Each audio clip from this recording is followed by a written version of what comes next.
திருவாரூர் அருகே விளமல் பகுதியில் உள்ள ஓடும்போக்கி ஆற்றில் தமிழ்நாடு விவசாயிகளின் கூட்டியக்கம் சார்பில் காவிரியில் தண்ணீர் திறந்துவிடாத கர்நாடக அரசை கண்டித்தும் தண்ணீரை பெற்றுத்தர நடவடிக்கை எடுக்க தவறிய தாவேக அரசை கண்டித்தும் ஓடும்போக்கி ஆற்றின் கதவணைக்கு மாலை அணிவித்து மெழுகுவர்த்தி ஏந்தி விவசாயிகள் அஞ்சலி செலுத்தி போராட்டத்தில் ஈடுபட்டனர்.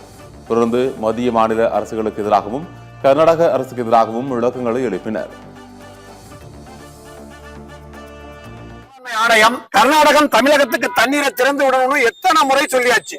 ஆனா ஒரு முறை கூட கர்நாடகம் காவிரியினுடைய உரிமை பங்குனரை திறந்து விடல. இந்த சூழ்நிலை இன்னைக்கு நடக்கிற கூட்டத்துல தண்ணீர் திறப்பு என்பது வெறும் பேச்சாலே இருக்குங்கிறதுனாலையும் இந்த பல்லில்லாத ஆணையம் தன்னுடைய ஆணையத்தினுடைய, அதாவது கர்நாடகம் இதுவரைக்கும் ஒரு முறை கூட ஆணையத்தினுடைய செயல்பாட்டுப்படி ஆணைப்படி தண்ணீரை திறக்கணும்னா திறக்கல. ஒரு ஏக்கர்ல குறுவை சாகுபடி நடந்தா 90 மனித உழைப்பு நாட்கள் கிடைக்கும். அந்த மனித உழைப்பு நாட்கள் கிடைக்காம வேலை இல்லாம இன்னைக்கு தொழிலாளர்கள் எல்லாம் புலம்பெயர்ந்து மாற்றுத் தொழிலுக்கு போற அவல நிலை ஏற்பட்டிருக்கு.